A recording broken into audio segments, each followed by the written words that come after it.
rain's now pretty much stopped. We're still flooded and backed up because the drains are blocked or not connected. I would say not connected because we know for a fact that the storm drain at the rear is not connected to the new storm pipe they've put in.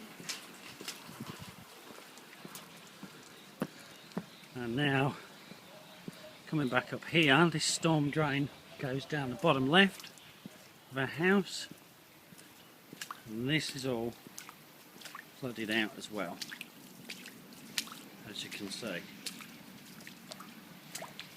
That runs down that field. That's not been connected properly either. And the level of rain wasn't that heavy. It was heavy, but not as bad and not persistent. So God help us when it rains really bad.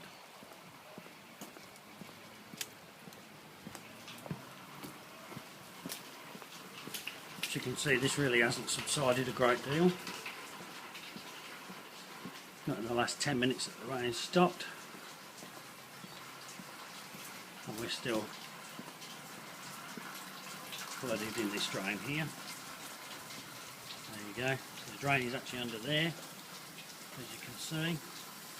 The shadow of it, all on the grass, all the way up. And it's flowing all the way up there. And flowing out there as well.